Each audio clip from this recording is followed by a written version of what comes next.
वहां पर हर स्टेप पर 3 चीजें काम करेंगी। पहली, भगवान का दृष्टिपात होगा हर स्टेप पर। दूसरे स्टेप पर क्या होगा, टाइम फैक्टर वहां पर काम करेगा। और तीसरे क्या होगा, वहां पर एक्सटर्नल एनर्जी भी काम करेगी, भगवान की बहिरंगा शक्ति भी काम करेगी। तो ये हो गया। तो भगवान ने क्या कर दिया, अपनी बॉडी से उसके अंदर सीड डाल दिया। और यहाँ पर बता रहे हैं, महत तत्व is directly connected with supreme consciousness of supreme being, but still it appears as matter. The mahat tattva, shadow of pure consciousness, is the germinating place of all creation. तो महत तत्व क्या है, जैसे कि हमने पढ़ा स्पिरिचुअल स्काई में, जैसे स्काई है पूरा, उसके अंदर एक छोटा सा, इतना सा एक गोला सा बन जाता है। उसमें सारे के सारे मटेरियल, क्रिएशन बनाने का जो भी सामान है वो आ जाता है। जैसे हमारे पूरे घर में एक छोटी सी किचन होती है ना, जहाँ पे हमारा पूरा राशन डल जाता है, तो वैसे ही पूरी सृष्टि बनाने के लिए आप इमेजिन कीजिए, एक गोला है। उस गोला यानी कि भगवान की जो ऊपर की लेयर है स्पिरिचुअल, उसमें जहाँ पर कानोदक विष्णु लेटे हुए हैं, वहां पर कोने में एक छोटा सा गोला सा बन जाएगा, जो कि प्रधान पहले होता है, लेकिन बाद में वो महत तत्व बन जाता है। और उसके अंदर सारा सामान है इस सृष्टि को बनाने के लिए।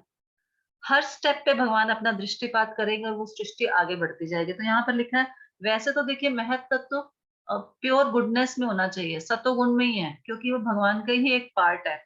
लेकिन ऐसा लगता है कि वो क्या है, मैटर है। मैटर क्यों लगता है हमें, क्योंकि उसके अंदर वो सामान आ गया जिसको प्रकृति, जिससे सारी सृष्टि बननी है। क्या सामान आ गया उसके अंदर, पृथ्वी, जल, अग्नि, वायु, आकाश, सब कुछ है ना, तो वो उसके द्वारा सारा सामान अगला बनना है। तो ऐसा लगता है कि वो मटेरियल है, बट होता स्पिरिचुअल है। यहाँ पर ये बताया जा रहा है, the mahat tattva, shadow of pure consciousness, is germinating place of all creation. सारी की सारी क्रिएशन इस यहाँ से होती है। It is pure goodness with a slight addition of the material mode of fashion. क्योंकि मटेरियल सामान सारा आ गया, इसके अंदर सारे गुण भी थोड़े थोड़े आ जाएंगे, और यहीं से सारी चीजें बननी शुरू हो जाएंगी। सबसे बढ़िया एग्जाम्पल है किचन का, एग्जाम्पल है ना। घर में छोटे से किचन होती है, लेकिन सारे घर का पेट उसी से भरता है। घर के जितने लोग हैं, सारा सामान वहीं से सप्लाई होता है। तो वैसे ही ये पूरे स्पिरिचुअल स्काई में एक छोटा सा महत तत्व आ गया, और उससे अब ये सारी सृष्टि बनेगी आगे। तो आगे देखते हैं और आगे कैसे होगा। आई थिंक इट्स क्लियर है ना। आगे चलते हैं, ठीक है। सो अप्यंश गुण कालात्मा भगवत दृष्टि गोचरा आत्मानं व्यकरोदात्मा विश्वायस्य सृष्टया। यस, कृपालु दुलारी माता जी, कीर्तिदा दुलारी माता जी पढ़ी। हरे कृष्ण माता जी प्रणाम। तत्पश्चात महत्व तत्व अनेक भिन्न भिन्न भावी जीवों के आकार रूपों में विभेदित हो गया। यह महत्व तत्व मुख्यतया तमोगुणी होता है और यह मिथ्या अहंकार को जन्म देता है। यह भगवान का स्वांश है जो सर्जनात्मक सिद्धांतों की पूर्ण चेतना तथा फलन काल से युक्त होता है। हाँ, एक तात्पर्य सेकेंड। स्वामी। तो ये कह रहे हैं, अब देखिए, थर्ड स्टेप आ गया, प्रधान के बाद महत तत्व बन गया। और कह रहे हैं कि महत तत्व तमोगुण में होता है। तमोगुण में क्यों होता है, क्योंकि इसमें क्रिएशन होनी है ना, क्रिएशन होनी है और बाहर का सामान आ गया। जब सतोगुण में होगा तो व्यक्ति शांति रहेगा, लेकिन उसके अंदर पैशन थोड़ा सा और इग्नोरेंस होएगा, तभी वो एक्टिविटी करेगा थोड़ा सा। तो इसलिए ये तमोगुण में आ जाता है महत तत्व। और और उसके बाद ये क्या जनरेट करता है, ये फॉल्स ईगो जनरेट करता है। वैसे महत तत्व तो सतोगुण में होता है, लेकिन जैसे हमने पिछली बार पढ़ा कि उसके अंदर छोटा सा टिंज आ गया पैशन का। तो यहाँ पर लिखा है, महत तत्व is chiefly in the mode of ignorance. ऊपर तो लिखा है कि गुडनेस है और उसके अंदर पैशन है, तो हो सकता है थोड़ा इग्नोरेंस भी आ जाए, क्योंकि तीनों गुण यहाँ पर एक्टिव हो जाते हैं। जो प्रधान में तीनों गुण एक्टिव नहीं होते, प्रधान के बाद जब महत तत्व बनता है तो यहाँ पर तीनों गुण एक्टिव हो जाते हैं। तो उसके बाद क्या होता है, फिर ये अहंकार को जन्म देता है, उस चार्ट में बताया गया है जैसे कि। और यहाँ से फिर सारी क्रिएटिव प्रिंसिपल्स एंड टाइम, सब सब कुछ यहाँ से फिर आगे एक्टिव होता है। टाइम फैक्टर इसके ऊपर भी काम करता है, और अहंकार आगे जाके कहाँ बनता है फिर। ये चार्ट जो हमने दिखाया है, ये अभी अगले 5th कैंटो का भी समरी है। सेकंड कैंटो, थर्ड कैंटो और 5th कैंटो में जो भी चीजें दी गई हैं, उनका समअप करके ये चार्ट बनाया भक्तों ने। तो ये तीनों कैंटोस का मिक्सचर है। तो ठीक है, अहंकार बन गया। और आगे पढ़ते हैं, ठीक है, पढ़िए माता जी। तात्पर्य स्वामी श्रील प्रभुपाद जी द्वारा महत्व तत्व शुद्ध आत्मा एवं भौतिक जगत के बीच का माध्यम है। यह पदार्थ तथा आत्मा का संधि स्थल है, जहाँ से जीव का मिथ्या अहंकार उत्पन्न होता है। सारे जीव भगवान के भिन्नांश हैं। मिथ्या अहंकार के दबाव में आकर बद्ध आत्माएं पूर्ण पुरुषोत्तम भगवान के भिन्नांश होते हुए भी भौतिक प्रकृति की भोक्ता होने का दावा करती हैं। यह मिथ्या अहंकार भौतिक जगत की बंधन शक्ति है। भगवान मोहग्रस्त बद्ध आत्माओं को इस मिथ्या अहंकार से मुक्त होने के लिए बारंबार अवसर प्रदान करते हैं। इसी के कारण भौतिक सृष्टि कालांतरों पर होती है। वे बद्ध आत्माओं को अपने मिथ्या अहंकार के कार्यों को सुधारने की सारी सुविधाएं प्रदान करते हैं, किंतु वे भगवान के भिन्नांश होने की उनकी यत्किंचित स्वतंत्रता में व्यवधान नहीं डालते। हरे कृष्ण। ठीक है, तो यही बताया गया, महत तत्व डिफरेंशिएट जब हो जाता है तो वहां से मिथ्या अहंकार बन जाता है। और ये अहंकार क्या करता है, हम जैसे जीवों को उत्पन्न करता है, और फिर हमारे अंदर ये टेंडेंसी आती है कि हम भगवान के विभिन्नांश बनने का प्रयास करते हैं ना, है तो हम विभिन्नांश ही है, लेकिन भगवान से अलग होने का प्रयास करते हैं because of this false ego. तो इसी कारण से ये इसको मिथ्या अहंकार बोला गया। ठीक है, ये पैदा हो गया अहंकार। अब ये अहंकार आगे जन्म देगा सब चीजों को, माइंड, सेंस देवता, सेंसेस, प्राण, सेंस ऑब्जेक्ट्स, एलिमेंट, सारे सबको ये मिथ्या अहंकार जन्म देगा। देखते हैं आगे कैसे होता है। 29 श्लोक। महत्तत्व दिकुर्वणा दह तत्व व्यजायत कार्य कारण कर्तात्मा भूतेन्द्रिये मनोमय वेकारिक तेजस् तामश्च चेत हम त्रिधा। पढ़िए। एक सेकंड। हरे कृष्ण माता जी, मैं पढ़ूं? हाँ जी। हरे कृष्ण। महत्त्व या महान कारण रूप सत्य मिथ्या अहंकार में परिणित होता है, जो तीन अवस्थाओं में कारण, कार्य तथा कर्ता के रूप में प्रकट होता है। ऐसे सारे कार्य मानसिक धरातल पर होते हैं और वे भौतिक तत्वों, स्थूल इंद्रियों तथा मानसिक चिंतन पर आधारित होते हैं। मिथ्या अहंकार तीन विभिन्न गुणों सत्तो, रजो तथा तमो में प्रदर्शित होता है। हाँ, एक सेकंड। अभी आप अपने चार्ट देखिए, उसमें लिखा हुआ है कि अहंकार के नीचे लिखा हुआ है गुडनेस, पैशन तथा इग्नोरेंस। आप अपना फोन तो नहीं खोल पा रहे होंगे शायद सब लोग। हर्षिता वो स्लाइड चला दो, वो वाली। हर्षिता। हाँ जी माता जी, कर रही हूँ। अच्छा अच्छा, अभी बोल रहा हूँ। किसका फोन ऑन, साइलेंट कर दो जिसका भी।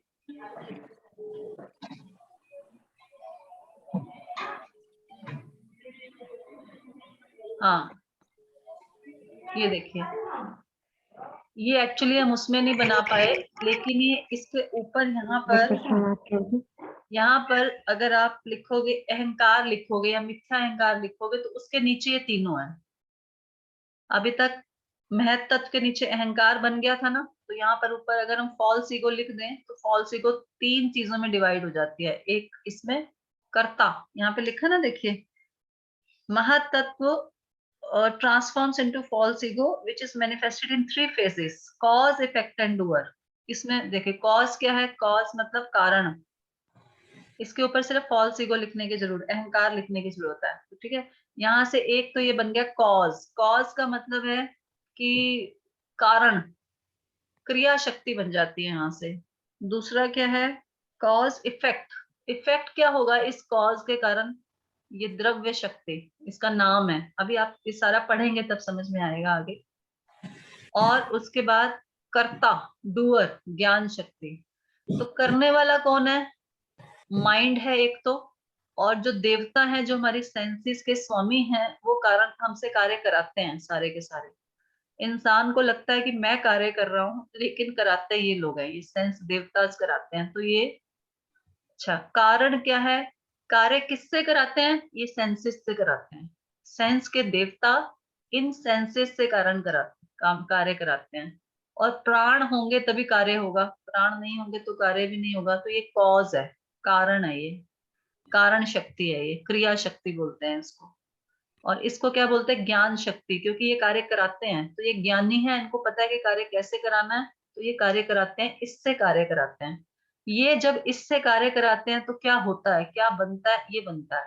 इफेक्ट क्या होता है, द्रव्य, शक्ति या इफेक्ट क्या होता है? 5 तन्मात्रास बनते हैं। आगे चलो नेक्स्ट। ये तन्मात्रास जब कार्य कराते हैं तो ये बन जाता है। साउंड बनती है, साउंड से ईथर बनता है, वो भी आएगा अगले आने वाले श्लोक में कि कैसे बनता है, वो आएगा।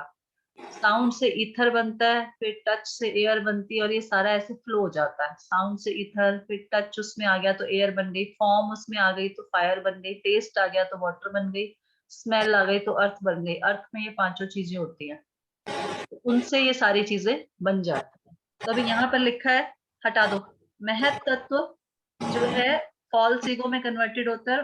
फॉल्स ईगो के 3 फेजेस होते हैं, कारण, कॉज, इफेक्ट एंड डूअर, कर्ता, और तीसरा क्या बोलते हैं उसको? कारण, कार्य तथा कर्ता। कारण, कार्य तथा कर्ता, ये 3 चीजें होती है। तो ये हमने देख ली और बताया कि ये डिफरेंट मोड्स में रिप्रेजेंट करते हैं। ऊपर लिखा था ना गुडनेस, पैशन एंड इग्नोरेंस, तो वो भी है कि जो ज्ञान शक्ति है, जो करने वाला है, वो गुडनेस में है।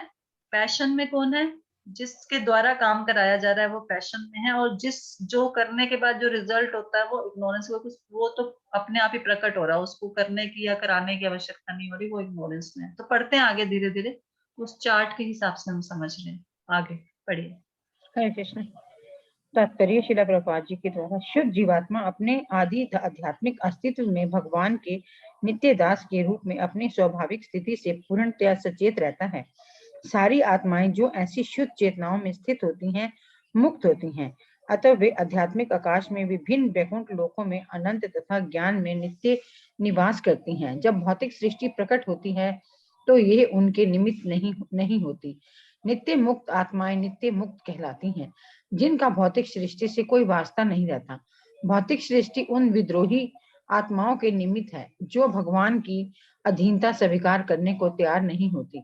मिथ्या स्वामित्व की ये भावना मिथ्या अहंकार कहलाती है। ये प्रकृति के 3 गुणों में व्यक्त होती है और ये केवल मानसिक चिंतन में विद्यमान रहती है। जो लोग सत्वगुणी होते हैं वे प्रत्येक व्यक्ति को ईश्वर समझते हैं और इस तरह वे उन युद्ध भक्तों का परिहास करते हैं जो भगवान की दिव्य प्रेमा भक्ति में लगे रहने का प्रयास करते हैं।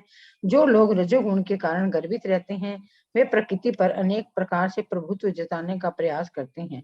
इनमें से कुछ लोग उपकारी कार्यों में लगे रहते हैं, मानो वे अपनी मानसिक चिंतनशील योजनाओं के द्वारा अन्यों का कल्याण करने के लिए नियुक्त एजेंट हैं। ऐसे लोग लौकिक उपकार के आदर्श नियमों को स्वीकार करते हैं, किंतु उनकी योजनाएं मिथ्या अहंकार के आधार पर बनती हैं। ये मिथ्या अहंकार भगवान से एकाकार होने की सीमा तक विस्तार करता है। अहंकारी बद आत्माओं की अंतिम श्रेणी जो सत्तमो गुणी होती है, स्थूल शरीर के साथ आत्मा की पहचान करने के कारण दिग्भ्रमित रहती है।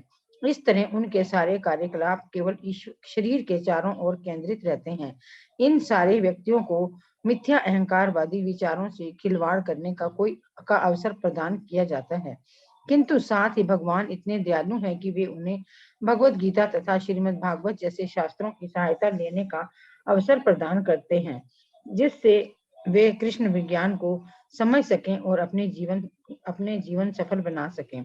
इसीलिए संपूर्ण भौतिक सृष्टि उन मिथ्या अहंकारवादी जीवों के लिए होती है जो प्रकृति के गुणों के अधीन विभिन्न मोहों के अंतर्गत मानसिक धरातल पर मंडराते रहते हैं। हरे कृष्ण। देखिए, जो नित्य मुक्त जीव हैं उनके लिए संसार नहीं है, भगवान बता रहे हैं, प्रभुपाद बता रहे हैं कि नित्य मुक्त जीवों के लिए संसार नहीं है। ये संसार किसके लिए बनाया जाए? सारा इतना कॉम्प्लिकेटेड जो सिस्टम है, ये किसके लिए है? जो जिन लोगों की मिथ्या अहंकार है जिनके अंदर, और जिनको भगवान के साथ कंपटीशन करना है, या खुद भगवान बनना है, या सबको भगवान मानना है, उनके लिए है ये सारा संसार। क्योंकि वो भगवान के अस्तित्व को नहीं मानते, भगवान की स्पेशल पोजीशन को नहीं मानते, खुद भगवान बनना चाहते हैं, या सिर्फ सोचते हैं समाज के अच्छे कार्य करने से हम अच्छा कर रहे हैं। तो ऐसे लोगों की जो मिथ्या अहंकार की भावना है, उनको दूर करने के लिए संसार बनाया गया। और उसके लिए इतना कॉम्प्लिकेटेड सिस्टम है, इतनी सेंसेस, इतने सेंस देवता, इतना सब कुछ नहीं, तो जरूरत नहीं है इन सबकी। बहुत सिंपल है, भगवान के दास बन के रहो, तो इतने कॉम्प्लिकेशन की जरूरत नहीं है। सिर्फ लीलाएं सुनो, लीलाएं पढ़ो और आराम से एंजॉय करो। लेकिन ये हम जैसे जीवों के लिए है, जिनके अंदर मिथ्या अहंकार आ जाता है, उन सब के लिए इतना कॉम्प्लिकेटेड सिस्टम है। तो हम यहाँ तक पहुंच गए हैं, 5 तन मात्रा तक। तन्मात्रा मतलब सेंस ऑब्जेक्ट्स या विषय वस्तुएं जो होती हैं। अब आगे बताएंगे कि इसको धीरे धीरे कैसे पैदा होती है सारी विषय वस्तुएं ना, इसके बारे में यहाँ पर बताया जा रहा है। 30th श्लोक। अहम तत्वादि कुर्वाणान् मनो वेकारिकादिभूत वेकारिकाशी देवा अर्थाभिव्यजनायता। पढ़िए। अमिता मंगला माता जी पढ़िए। जी माता जी, हरे कृष्णा। मिथ्या अहंकार सद्गुण से अंतः क्रिया करके मन में रूपांतरित हो जाता है। सारे देवता भी जो घटना प्रधान जगत को नियंत्रित करते हैं उसी सिद्धांत अर्थात मिथ्या अहंकार तथा सतोगुण की अंतः क्रिया के परिणाम है। तात्पर्य श्री प्रभुपाद जी के द्वारा। प्रभुपाद जी की जय हो। भौतिक प्रकृति के विभिन्न गुणों के साथ मिथ्या अहंकार की अंतः क्रिया घटना प्रधान जगत की समस्त वस्तुओं का स्रोत है। तो वही बताया गया कि मिथ्या अहंकार से क्या होता है, जब मिथ्या अहंकार सतोगुण के साथ मिक्स होता है तो माइंड बनता है, माइंड बन जाता है।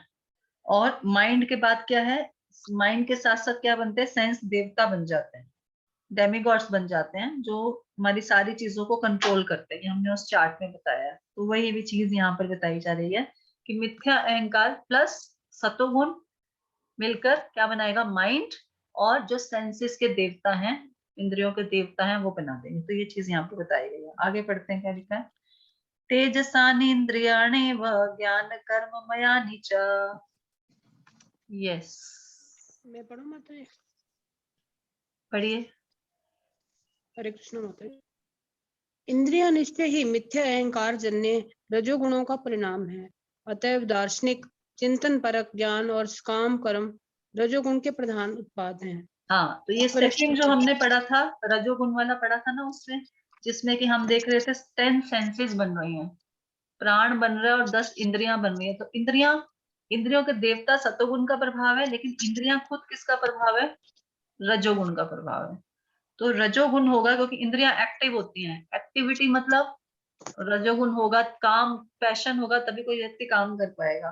तो इंद्रियां किसका प्रभाव है, मोड ऑफ पैशन का। और जो इंद्रियां, इसलिए जो फिलोसफिकल स्पेक्युलेशन होती है या सकाम कर्म होते हैं, वो सब किसके अंडर आते हैं, पैशन के अंडर आते हैं, रजोगुण के अंडर आते हैं। जो व्यक्ति सकाम कर्म करते हैं वो रजोगुणी होते हैं, और जो दिमाग के घोड़े दौड़ाते हैं स्पेक्युलेट करने में, ये कैसे हुआ वैसे हुआ, स्पेक्युलेशन, सिर्फ फिलोसफिकल स्पेक्युलेशन, वो भी पैशन के अंदर आएगी। चलिए आगे पढ़िए। मिथ्या अहंकार का प्रधान कार्य ईश्वर विहीनता है।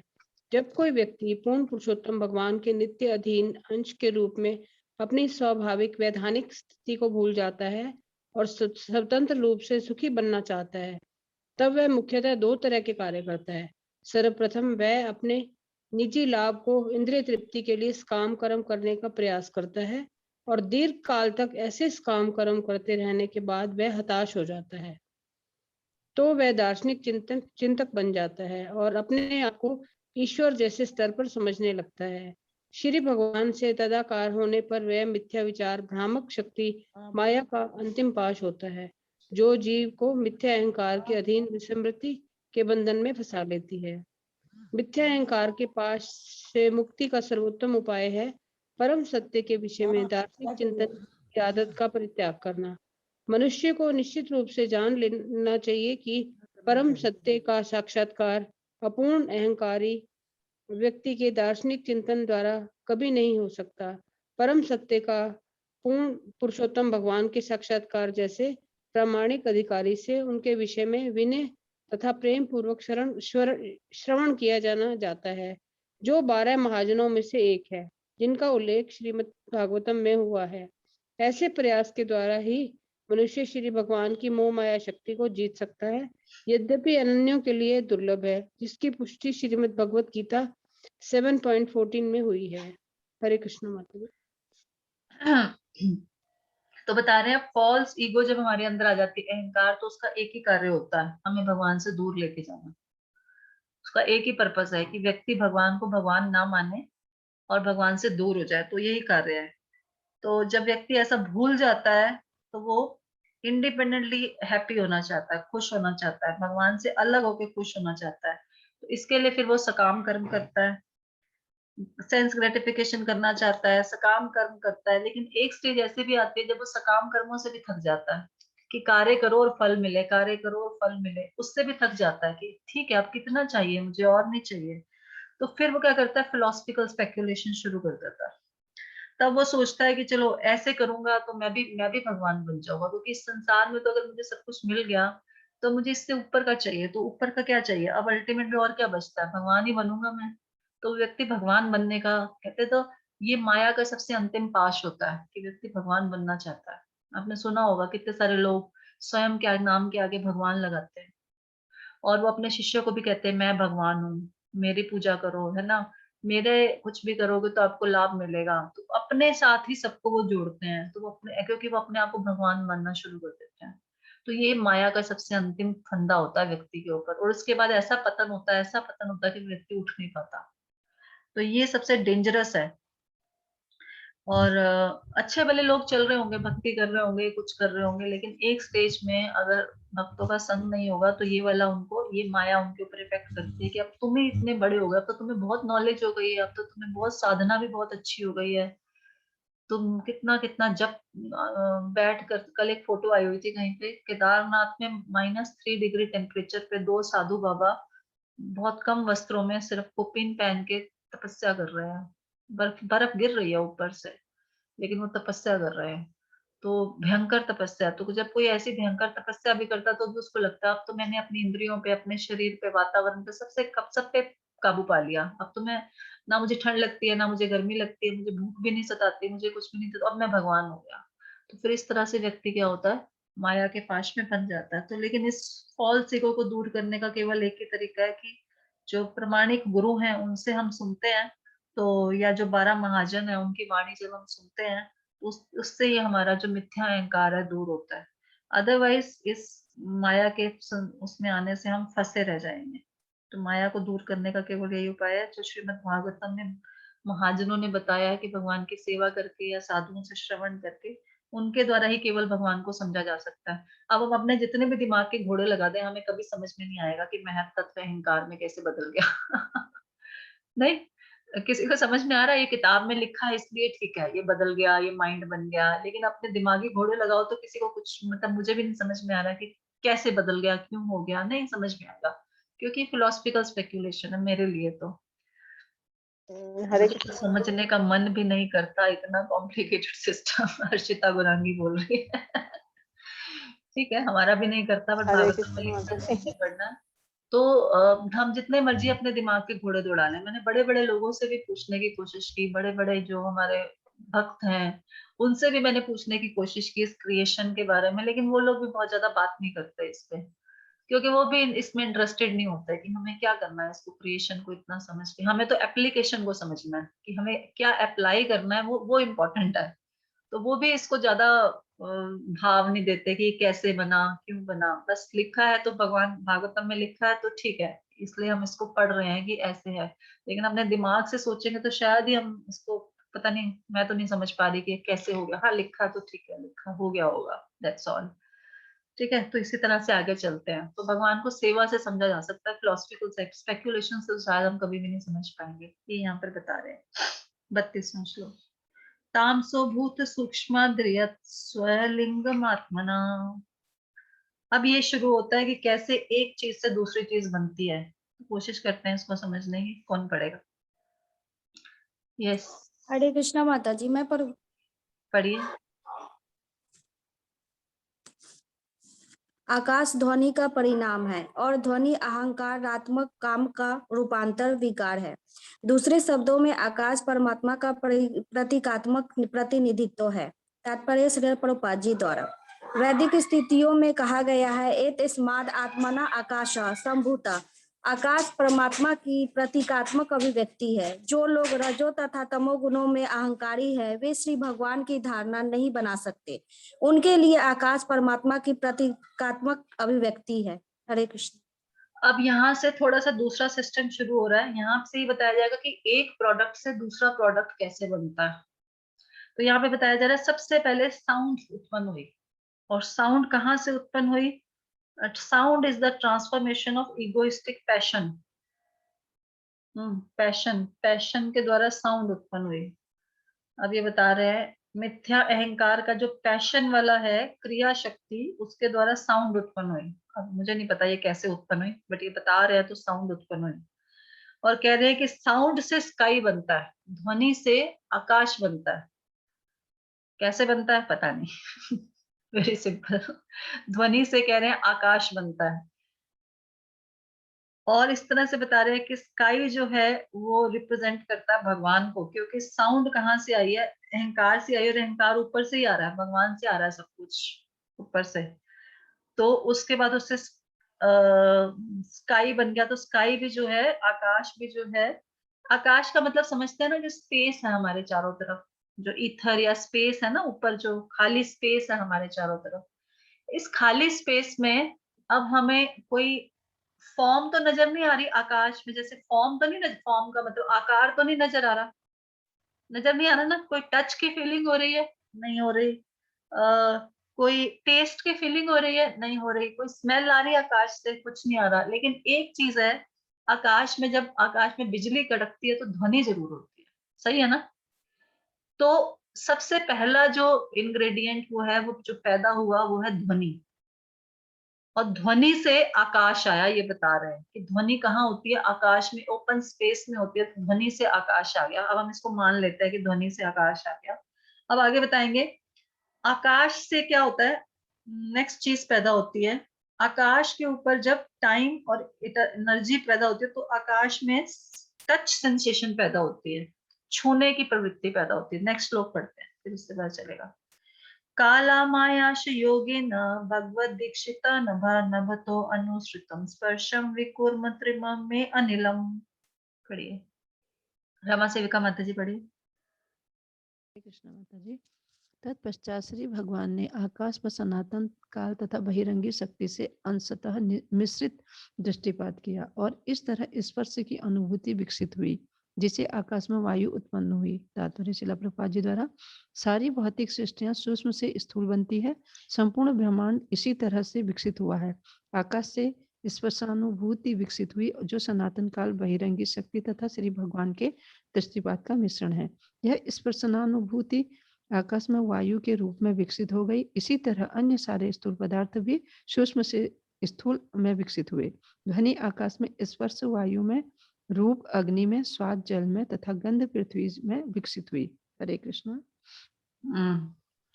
तो कह रहे हैं कि सारे जो मटेरियल क्रिएशन है वो छोटे से बड़े तक विस्तृत हो रही है। पहले सबसे छोटे एलिमेंट, सूक्ष्म, सूक्ष्म छोटा में सूक्ष्म, जिसको हम देख नहीं सकते, तो पहले ऐसे एलिमेंट पैदा हुए जो सूक्ष्म है। फिर धीरे धीरे वो स्थूल में चेंज, स्थूल उसमें ऐड होता गया, स्थूल में कन्वर्ट होते गए वो। तो सबसे पहले स्काई हुआ, आकाश पैदा हुआ। आकाश में साउंड पैदा हुई, और साउंड से क्या पैदा हुआ, आकाश। अब आकाश के अंदर एक चीज और आ गई, जब भगवान ने उसके ऊपर दृष्टिपात किया और अपनी एनर्जी लगाई उसके ऊपर, तो उसमें टच आ गया। टच मतलब स्पर्श की अनुभूति शुरू हो गई। और जब स्पर्श की अनुभूति शुरू हो गई तो उससे क्या हुआ, एयर पैदा हो गई। आप देखते हैं एयर का तो हमें महसूस होता है ना, फील होती है, एयर जब चलती है, ठंडी ठंडी हवा लगती है तो हमें स्पर्श की अनुभूति होती है ना। तो ये एलिमेंट आ गया उसके अंदर।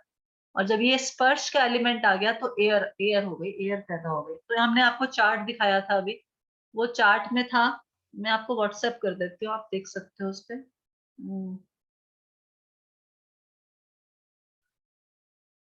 व्हाट्सएप आ गया माता जी। हाँ, ये वाला, ये जो साउंड से इथर वाला है ना, ये देखिए इसमें लिखा है साउंड से इथर पैदा हुई। तो ये हमने समझा कि कैसे पैदा हुई। अब ईथर, ईथर मतलब आकाश। आकाश में टच सेंसेशन आई भगवान के दृष्टिपात के कारण, और दृष्टिपात के कारण जब टच सेंसेशन आ गई तो वो क्या बन गई, हवा बन गई। ठीक है। अब हवा के अंदर भगवान ने फिर से दृष्टिपात किया तो एक शेप बन गई उसके अंदर, शेप या फॉर्म आ गई उसके अंदर। और जब वो फॉर्म आ गई तो उसको क्या बोलते हैं, फायर या इलेक्ट्रिसिटी। फायर की शेप होती है ना, आप देखते हो अग्नि होती है, उसकी कोई ना कोई शेप होती है। तो भगवान ने जब एयर के ऊपर दृष्टिपात किया और उसका फॉर्म बन गई उसकी, तो उससे क्या जनरेट हो गया, फायर जनरेट हो गई। तो फायर में ये तीनों चीजें मिलेंगी आपको, साउंड भी मिलेगा, टच भी मिलेगा, फॉर्म भी मिलेगा। देखिए ईथर के अंदर सिर्फ साउंड होगी, एयर के अंदर साउंड और टच दोनों होगा, फायर के अंदर साउंड, टच और फॉर्म तीनों होंगे। ठीक है, होता है ना फायर के अंदर ये तीनों चीजें उत्पन्न होती है, हमें आवाज भी आती है cut cut cut cut cut, touch भी कर सकते हैं, हाथ भी लगा सकते हैं उसको, शेप भी होती है कोई ना कोई उसकी। फिर फायर के ऊपर जब भगवान ने दृष्टिपात किया फिर से, तो उसके अंदर टेस्ट का डेवलपमेंट हो गया, और टेस्ट जब आ गया तो पानी बन गया उस टेस्ट से। वाटर के अंदर ये सब कुछ होगा, साउंड भी होगा, टच भी होगा, फॉर्म भी होगा, टेस्ट भी होगा, राइट। और फिर वाटर के ऊपर जब भगवान ने दृष्टिपात किया तो स्मेल आ गई उसके अंदर, और स्मेल अर्थ बन गई उससे। अर्थ के अंदर ये पांचों होंगे, sound, touch, form, taste, smell. तो इस तरह एक से दूसरा और आगे आगे बढ़ते बढ़ते ये सारा यहाँ तक पैदा हो गया। तो 5 तन मात्रा से क्या बन गए, 5 एलिमेंट्स बन गए जो सारी सृष्टि को बनाने के लिए जरूरी थे, पृथ्वी, जल, अग्नि, वायु, आकाश। फिर इससे सारी चीजें बनेंगी। ये साउंड, ये सेंस ऑब्जेक्ट्स हैं, इनसे ये सारी चीजें बन गई। अब इन श्लोकों में यही बताया जा रहा है कि हटा दो, all material creation takes place from subtle to gross. The entire universe is developed in that manner. From the sky developed the touch sensation, which is a mixture of eternal time, eternal energy and glance of personality of Godhead. ये बनेगा कैसे, हर step पे भगवान दृष्टिपात करेंगे, हर step पे time factor काम करेगा, और हर स्टेप पे एक्सटर्नल एनर्जी उसके अंदर काम करेगी। 3 चीजें हर स्टेप पे, तो फिर नेक्स्ट चीज बनती जाएगी। फिर अगले स्टेप पे ये तीनों चीजें ऐड हुई, फिर नेक्स्ट चीज बन गई। तो इस तरह से सिस्टम आगे चलता गया। All the gross matter also developed from subtle to gross. Subtle मतलब सूक्ष्म से फिर स्थूल बन रहा है सारा। सूक्ष्म क्या है, स्काई बहुत सूक्ष्म है, हमें नजर थोड़ी आता है, लेकिन सूक्ष्म से धीरे धीरे धीरे धीरे अर्थ बन गई लास्ट में, जो कि हमें नजर आ रही है, राइट। सूक्ष्म से स्थूल बन रहा है सब कुछ। एंड स्मेल डेवलप्ड इनटू अर्थ। ये पूरा प्रोसेस यहाँ पर इस श्लोक में प्रभुपाद ने बता दिया। आगे चलते हैं 34th। अनिलो अपि विकुर्वाणो नभसोरु बलान्विता ससर्ज रूप तन्मात्रम। देखिए यहाँ पर नाम आ गया तन्मात्रम। ज्योतिर्लोकस्य लोचनम। हाँ जी, करुणामयी कौशल्या देवी दास। हरे कृष्ण माता। तत्पश्चात अति शक्तिशाली वायु ने आकाश से अंतःक्रिया करके इंद्रिय अनुभूति तन मात्रा का रूप उत्पन्न किया, और रूप की अनुभूति बिजली में रूपांतरित हो गई, जो संसार को देखने के लिए प्रकाश है। हरे कृष्ण। वही स्टेप्स हैं जो हम पीछे बता के आए हैं। आगे अगला भी पढ़ दो ट्रांसलेशन। जब वायु में बिजली की क्रिया हुई और उस पर ब्रह्म ने दृष्टिपात किया, उस समय नित्य काल तथा बहिरंगा शक्ति के मिश्रण से जल तथा स्वाद की उत्पत्ति हुई। ठीक है, ये भी हमने हरे समझ कृष्ण। लिया। आगे पढ़ो। तत्पश्चात बिजली से उत्पन्न जल पर भगवान ने दृष्टिपात किया, और फिर उसमें नित्य काल तथा बहिरंगा शक्ति का मिश्रण हुआ। इस तरह वह पृथ्वी में रूपांतरित हुआ, जो मुख्यतः गंध के गुण से युक्त है। तात्पर्य श्रील प्रभुपाद जी के द्वारा उपयुक्त श्लोकों में भौतिक तत्वों के वर्णों से यह स्पष्ट हो जाता है कि सभी अवस्थाओं में अन्य संयोगों तथा परिवर्तनों के साथ भगवान के दृष्टिपात की आवश्यकता पड़ती है। प्रत्येक रूपांतर में भगवान का दृष्टिपात ही अंतिम पूर्णता प्रदान करता है। वह एक चित्रकार की भांति कार्य करते हैं, जो विभिन्न रंगों को मिलाकर उन्हें विशेष रंग में रूपांतरित कर देता है। जब एक तत्व दूसरे तत्व से मिलता है तो इसके गुणों में वृद्धि होती है। गुण उदाहरणता आकाश वायु का कारण है। आकाश में ध्वनि नामक केवल एक गुण होता है, किंतु आकाश तथा भगवान के दृष्टिपात की अंतःक्रिया से नित्य काल तथा बहिरंगा प्रकृति के मिलने से वायु उत्पन्न होती है, जिसमें 2 गुण पाए जाते हैं, ध्वनि तथा स्पर्श। इस तरह वायु उत्पन्न हो जाने पर आकाश तथा वायु की अंतःक्रिया काल तथा भगवान की बहिरंगा शक्ति के स्पर्श के कारण बिजली उत्पन्न करती है, और वायु तथा आकाश के साथ बिजली की अंतःक्रिया काल, बहिरंगा शक्ति तथा उन पर भगवान के दृष्टिपात के मिश्रण से जल उत्पन्न करती है। आकाश की अंतिम अवस्था में केवल एक गुण रहता है, वह है ध्वनि। वायु में 2 गुण होते हैं, ध्वनि तथा स्पर्श। बिजली में 3 गुण होते हैं, ध्वनि, स्पर्श तथा रूप, और जल में 4 गुण होते हैं, ध्वनि, स्पर्श, रूप तथा स्वाद। भौतिक विकास की अंतिम अवस्था में पृथ्वी फलित होती है। जो समस्त पांचों गुणों अर्थात ध्वनि, स्पर्श, रूप, स्वाद तथा गंध से युक्त होती है। यद्यपि वह विभिन्न पदार्थों के भिन्न भिन्न मिश्रण है, किंतु ऐसे मिश्रण स्वतः ही नहीं बन जाते। जिस तरह की जीवित चित्रकार के स्पर्श के बिना रंगों का मिश्रण स्वतः ही नहीं हो पाता, यह स्वतः प्रणाली वास्तव में भगवान के दृष्टिपात रूपी स्पर्श द्वारा क्रियाशील होती है। समस्त भौतिक परिवर्तनों में सजीव चेतना ही निर्णायक होती है। इस तथ्य का उल्लेख भगवत गीता 9.10 में निम्नवत हुआ है। मध्याश्च प्रकृति सूर्य चराचरम हेतु नानेन कौन्तेय जगति परिवर्तते। निष्कर्ष यह है कि भले ही भौतिक तत्व सामान्य जनों की दृष्टि में आश्चर्यजनक रीति से कार्य करे, किंतु उनका क्रिया व्यापार वस्तुतः भगवान के निरीक्षण में होता है। जो लोग भौतिक तत्वों के परिवर्तनों को ही देख सकते हैं, उनके पीछे भगवान के अदृश्य हाथों का अनुभव नहीं कर सकते, वे निश्चय ही कम बुद्धि वाले व्यक्ति होते हैं। भले वे महान भौतिक विज्ञानियों के रूप में विज्ञापित किए जा रहे हों। हरे कृष्ण। बस एक नेक्स्ट श्लोक पढ़ दो, फिर डिस्कस करेंगे। हे भद्र पुरुष, आकाश से लेकर पृथ्वी तक के सारे भौतिक तत्वों में जितने सारे निम्न तथा श्रेष्ठ गुण पाए जाते हैं, वे भगवान के दृष्टिपात के अंतिम स्पर्श के कारण होते हैं। हरे तो कृष्ण। ये जो सारा कुछ ही ट्रांसफॉर्मेशन हो रहा है, इसमें जो मेन इंग्रेडिएंट है, मेन जो है वो है भगवान का दृष्टिपात। ना तो स्काई अपने आप में एयर में बदल सकता है, ना एयर अपने आप से आगे फायर में बदल सकती है, ना फायर अपने आप से वाटर में बदल सकती है, अगर उसके ऊपर भगवान का दृष्टिपात नहीं हो। तो मेन क्या है, इसको कन्वर्ट करने के लिए कोई भी चीज जब एक से दूसरे में कन्वर्ट हो रही है, तो भगवान दृष्टिपात करते हैं और अपने आप वो चेंज होके जो भगवान चाहते हैं वो नेक्स्ट चीज बन जाती है। तो इस प्रकार से सारा चेंज हो रहा है। तो तीन मेन फैक्टर है, भगवान का दृष्टिपात, दूसरा टाइम फैक्टर, और तीसरा एक्सटर्नल एनर्जी उसके ऊपर काम करती है, और उससे ये सारा का सारा ये कन्वर्ट हो रहा है। तो ये पूरा प्रोसेस था क्रिएशन का। तो 23 श्लोक से लेकर 37 श्लोक तक हमने ये डिस्कस किया, प्रोसेस ऑफ क्रिएशन। मैं इसको एक बार फिर से रिपीट कर देती हूँ, फिर उसके बाद अगर आपको कुछ कहना तो आप कह सकते हैं। कि भगवान ने दृष्टिपात किया मटेरियल एनर्जी के ऊपर, और इसको तीन चीजें इसके अंदर डाली, काल, कर्म और स्वभाव, जीवों का सारा। और उसके द्वारा इसके अंदर एजिटेशन हो गया, एजिटेशन के बाद एक स्टेट बन गई जिसको प्रधान बोलते हैं, और ये प्रधान से फिर महत तत्व बन गया। प्रधान में तीन गुण अलग अलग नहीं होते, लेकिन महत तत्व में तीनों गुण एक्टिव स्टेट में होते हैं। और इसके बाद क्या होता है, ये महत तत्व कन्वर्ट होता है भगवान के दृष्टिपात के द्वारा फिर से अहंकार में। अहंकार मेनली तमोगुण में होता है। उसके बाद अहंकार से तीन एनर्जीज बनती हैं, ज्ञान शक्ति, क्रिया शक्ति और द्रव्य शक्ति। वो हमने पढ़ा। द्रव्य शक्ति क्या करती है, 5 एलिमेंट्स बनाती है, पृथ्वी जल अग्नि वायु आकाश। क्रिया शक्ति सेंसेस बनाती है, ज्ञान शक्ति सेंसेस के देवता बनाती है। और हर लेवल पे जो ट्रांसफॉर्मेशन होता है उससे भगवान की एनर्जी एक स्टेज से दूसरे स्टेज में चली जाती है। लेकिन सबसे जरूरी चीज है इसमें भगवान का दृष्टिपात हर स्टेज में, और टाइम फैक्टर और बहिरंगा शक्ति इसमें काम करती है।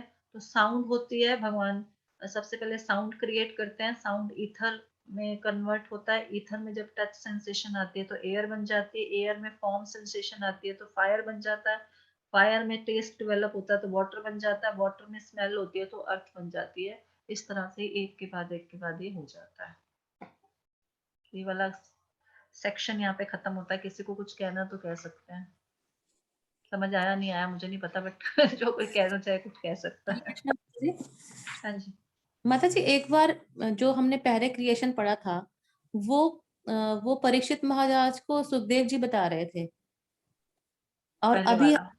हाँ अब ये वाला तो दोनों सिमिलर ही है ना, क्योंकि दोनों ने एक ही बात कही ना बार बार। हाँ हाँ हाँ, दोनों कुछ अलग तो नहीं है ना दोनों का। नहीं नहीं, ये थोड़ा और डिटेल्ड है कि कैसे कन्वर्ट हो रहा है, वो सारा प्रभुपाद ने अपने उसमें दे दिया। और वैसे श्लोकास में भी है, उसमें ये नहीं था कि कैसे हो रहा है दृष्टिपात और ये वो सब नहीं था उसमें सिंपल बताया गया था। ये थोड़ा डिटेल्ड है। अच्छा माता जी, एक बात और, ये जैसे भगवान के अंदर से ही फॉल्स ईगो आ रही है, तो वो क्यों आ रही? तो सभी में तो ईगो होगा, चाहे वो सतो में है, चाहे रजो में है, तमो में है। तो भगवान तो चाहते थे कि हम में फॉल्स ईगो हो। वो क्यों चाहते थे कि हमारे अंदर फॉल्स ईगो हो? छाती में रख लूं? हाँ छाती में रख लो ना, हाँ थोड़ी देर में, है ना। तो अहंकार की बात की जा रही है यहाँ। अहंकार दो तरह का हो सकता है, एक तो मिथ्या अहंकार, एक शुद्ध अहंकार। तो मिथ्या अहंकार जब हम इस संसार में आते हैं तो हमारे ऊपर एक अटैक हो जाता है वायरस का, तो वायरस हमारे अंदर मिथ्या अहंकार क्रिएट कर देता है, लेकिन हमें उसको शुद्ध करना होता है। तो शुद्ध अहंकार ये है कि मैं भगवान का दास हूँ और भगवान की सेवा करना ही मेरा असली कार्य है। तो इस मिथ्या अहंकार को हमें शुद्ध अहंकार में कन्वर्ट करना होता है। तो वो सारा इस संसार में जो हम प्रोसेस करते हैं साधना का, वो यही है, टेस्टिंग, मतलब अपना प्योरिफिकेशन, इम्प्रूवमेंट, वो सारा यही है कि अपने फॉल्स ईगो को ट्रू ईगो में बदलना है। तो क्योंकि हम इस संसार में आएंगे, तो अगर हम शुद्ध ही होंगे तो हम इस संसार में नहीं आएंगे। तो हमारे ऊपर कुछ ना कुछ तो कवरिंग है, तो इसीलिए क्योंकि हमने ऐसी डिजायर की थी, इसलिए वो फॉल्स ईगो की कवरिंग हमारे ऊपर चढ़ी, क्योंकि हमने डिजायर की थी, क्योंकि हमें इंडिपेंडेंट रहना। तो इंडिपेंडेंट तो कोई ट्रू ईगो वाला व्यक्ति तो रहेगा ही नहीं। वो तो बोलेगा मुझे भगवान की सेवा करनी है, वो तो अलग होने की इच्छा ही नहीं करेगा। हमने इच्छा की, इसलिए हमारे पर फॉल्स ईगो की कवरिंग चढ़ी है, लेकिन उसको कन्वर्ट करने का भी भगवान प्रोसेस बता रहे हैं। कन्वर्ट करेंगे तो हम वापस आ पाएंगे। ओके माता जी, थैंक यू। हरे कृष्ण। परमेश्वरी माता जी का हाथ खड़ा था एक बार बीच में। हरे कृष्ण माता जी, प्रणाम। हाँ जी। माता जी, एक चीज समझ नहीं आई, जो आपने अभी चार्ट बताया गॉडेस वाला और ये इग्नोरेंस वाला, उसके नीचे ना अभिधेय और आदिभूत और अध्यात्म लिखा होता, तो वो वर्ड मेरे को थोड़ा सा क्लियर कर देंगे तो। आदि देव मतलब देवता, उसने लिखा ना 10 सेंस देवता, देवता प्रकट होते हैं उससे। जी। अध्यात्म मतलब अंदर क्या होता है, अंदर अध्यात्म बोलते हैं ना, इंटरनल। तो इंटरनल क्या जी। पैदा हो रहा है, हमारी सेंसेस पैदा हो रही है, Senses, प्राण पैदा हो रहे हैं, जी। इंटेलिजेंस पैदा हो रही है, इसलिए उसको अध्यात्म कह रहे हैं। आदिभूत होता है मतलब एक्सटर्नल चीजें, तो एक्सटर्नल चीजें पैदा हो रही है, 5 एलिमेंट्स ऑफ नेचर पैदा हो रहे हैं, तन मात्रा पैदा हो रहे हैं, वो एक्सटर्नल है, ठीक है, इसलिए उसको आदिदेव ठीक। आदिभूत कह रहे हैं। जी माता, थैंक यू माता, बस यही पूछना था। हरे कृष्ण माता जी। सरिता पूरा ढाल जाओ सरिता, आप पूरा। हरे कृष्ण। हाँ जी। हाँ माता जी, जो आपने बताया था ये प्रधान तत्व कब प्रधान तत्व रहता है, उसका महत्व तत्व कब बन जाता है ये? भगवान इसमें बताया गया कि जब भगवान मटेरियल नेचर को प्रेग्नेंट करते हैं तो पहले प्रधान बनता है। मतलब पहले वो, जैसे मैंने पहले बताया था कि जब बच्चा भी बनता है, स्त्री है ना, स्पर्म और एग मिलता है एक दूसरे, तो छोटा सा पहले मटर का दाना बनता है ना। वो मटर का दाना, उस बच्चे के हाथ पैर तो नहीं होते उस समय, अनमैनिफेस्टेड स्टेज में होता है ना, लेकिन उसके अंदर जान होती है, धीरे धीरे धीरे वो डेवलप होता है, वो बच्चा बनता है। तो ऐसे प्रधान मतलब अनमैनिफेस्टेड स्टेज, वो सारे इंग्रेडिएंट्स भगवान ने इकट्ठे कर दिए, स्पर्म और एग मिक्स हो गया तो बन गया वो। अब आगे वो डेवलप होना है, तो फर्स्ट स्टेज जो है वो प्रधान है। उसके बाद भगवान फिर से दृष्टिपात करते हैं उसके ऊपर, और फिर वो एक्टिव स्टेट में आ जाता है। वहां तीनों मोड्स इन एक्टिव स्टेज में है, फिर से दृष्टिपात करते हैं तो एक्टिव स्टेज में आ जाता है, तो फिर वो दोनों तीनों अलग अलग कार्य करना शुरू हो करते हैं। ठीक है, थैंक यू। और कुछ? ठीक है, आगे चले। 37 तक हमने पढ़ लिया, अब आगे है 38 से। अब 39 से शुरू हो जाएगा। अभी जो ये सेंस देवता जो हमने सारे पढ़े ना, ये जो सारे देवता हमने बताया कि यहाँ से देवता पैदा होते हैं। अभी उसका आएगा कि वो अपना कार्य ठीक से नहीं कर पा रहे और वो भगवान से प्रेयर्स कर रहे हैं, तो 39 श्लोक से उनकी प्रेयर्स शुरू हो जाएंगी 51 श्लोक तक। ठीक है, तो पहले 38 श्लोक पढ़ते हैं। एते देवा कला विष्णु काल माया शालिंगिना नानात्वत स्वक्रिया निशा प्रोचु प्रांजलयो विभुम। हाँ जी, सरस्वती लक्ष्मी माता जी पढ़ेंगे आप। हरे कृष्ण माता जी। उपयुक्त समस्त भौतिक तत्वों के नियंत्रक देव भगवान विष्णु के शक्त्याविष्ट अंश हैं। वे बहिरंगा शक्ति के अंतर्गत नित्य काल द्वारा देह धारण करते हैं और वे भगवान के अंश हैं। चूंकि उन्हें ब्रह्मांडीय दायित्वों के विभिन्न कार्य सौंपे गए थे और चूंकि वे उन्हें संपन्न करने में असमर्थ थे, अतः उन्होंने भगवान की मनोहारी स्तुतियां निम्नलिखित प्रकार से की। तात्पर्य: ब्रह्मांडीय कार्य व्यापार की व्यवस्था के लिए उच्चतर लोकों में निवास करने वाले विविध नियंत्रक देवताओं की अवधारणा काल्पनिक नहीं है, जैसा कि अल्पज्ञ व्यक्ति प्रस्तावित करते हैं। ये देवता गण भगवान विष्णु के विस्तारित अंश हैं और ये काल बहिरंगा शक्ति तथा परमेश्वर की आंशिक चेतना द्वारा देह पाते हैं। मनुष्य, पशु, पक्षी इत्यादि भी भगवान के अंश हैं और उनके भी विभिन्न भौतिक शरीर होते हैं, किंतु वे भौतिक मामलों के नियंत्रक देवता नहीं है। प्रयुक्त वे ऐसे देवताओं द्वारा नियंत्रित होते हैं। ऐसा नियंत्रक निरर्थक नहीं होता। यह उतना ही आवश्यक है जितना कि आधुनिक राज्य के मामलों के लिए नियंत्रक विभाग होते हैं। नियंत्रित जीवों द्वारा देवताओं का तिरस्कार नहीं होना चाहिए। वे सभी भगवान के महत भक्त हैं, जिन्हें विश्व के मामले में के कुछ कार्य संपन्न करने का भार सौंपा गया है। कोई व्यक्ति यमराज पर क्रुद्ध हो सकता है कि वह पापी आत्माओं को दंड देने का अप्रशंसित कार्य करता है, किंतु यमराज भगवान के अधिकृत भक्तों में से है। इसी तरह अन्य सारे देवता हैं। भगवत भक्त कभी भी ऐसे नियुक्त देवताओं द्वारा नियंत्रित नहीं होता जो कि भगवान के सहायक के रूप में कार्य करते हैं, किंतु भक्त भगवान उनके उत्तरदायित्व पूर्ण पदों के कारण उनका सम्मान करता है जिन पर भगवान ने उन्हें नियुक्त किया है। साथ ही भगवत भक्त उन्हें मूर्खतावश परमेश्वर नहीं मान बैठता। केवल मूर्ख लोग ही देवताओं को विष्णु के तुल्य मानते हैं। वस्तुतः वे सभी विष्णु के सेवकों के रूप में नियुक्त हैं। जो कोई भी भगवान तथा देवताओं को समान स्तर पर रखता है वह पाषंडी या नास्तिक कहलाता है। देवताओं की पूजा उन्हीं व्यक्तियों द्वारा की जाती है जो न्यूनाधिक ज्ञान, योग तथा कर्म की विधियों के पालक हैं, अर्थात निर्विशेषवादी, ध्यानी तथा काम कर्मी है। किंतु भक्तगण एकमात्र भगवान की विष्णु की पूजा करते हैं। यह पूजा किसी भौतिक लाभ के लिए नहीं होती, जिसकी कामना सारे भौतिकतावादियों द्वारा, यहाँ तक कि मोक्ष कामियों, योगियों तथा काम कर्मियों द्वारा भी की जाती है। भक्तगण परमेश्वर की पूजा भगवान की शुद्ध भक्ति प्राप्त करने के लिए करते हैं, किंतु जिनके पास मानव जीवन के मुख्य उद्देश्य ईश प्रेम को प्राप्त करने के लिए कोई कार्यक्रम नहीं होता, उनके द्वारा भगवान नहीं पूजे जाते। ईश्वर के साथ प्रेम पूर्ण संबंध से विमुख व्यक्ति कुछ हद तक अपने ही कर्मों द्वारा तिरस्कृत होते हैं। भगवान प्रत्येक जीव के प्रति उसी तरह संभाव रखते हैं जिस तरह बहती हुई गंगा जल हर व्यक्ति की शुद्धि के निमित्त है, तो भी गंगा के तट के वृक्षों का महत्व भिन्न होता है। गंगा के तट पर आम्र वृक्ष जल पीता है और नींब वृक्ष भी उसी जल को पीता है, किंतु दोनों वृक्षों के फल भिन्न भिन्न होते हैं। एक में स्वर्गिक मिठास होती है और दूसरे में नारकीय तिक्तता। नींब की तिरस्कृत तिक्तता उसके विगित कर्म के कारण है, जिस तरह की आम की मधुरता भी उसके अपने कर्म के कारण है। भगवत गीता 16.19 में भगवान ने कहा है, ताम अहम द्विषदा क्रूरान संसारेषु नराधमान क्षिपामयम जस्त्र मशुभान आसुरीश्वेव योनिषु। जो लोग ईर्ष्यालु तथा दुर्जन है और नराधम है, उन्हें मैं भव सागर में विभिन्न आसुरी योनियों में डालता रहता हूँ।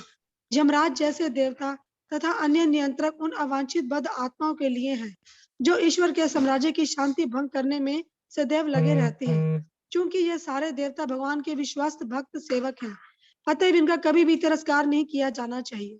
हरे कृष्ण।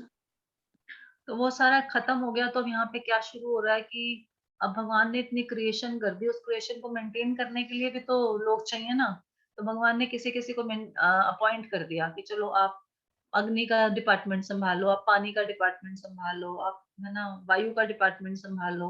अब वो सारे देवता जिनको डिपार्टमेंट्स मिल गए, तो वो कह रहे हैं कि हम अपनी ड्यूटीज नहीं कर पा रहे हैं अच्छे से। तो ड्यूटीज नहीं कर पा रहे हैं क्योंकि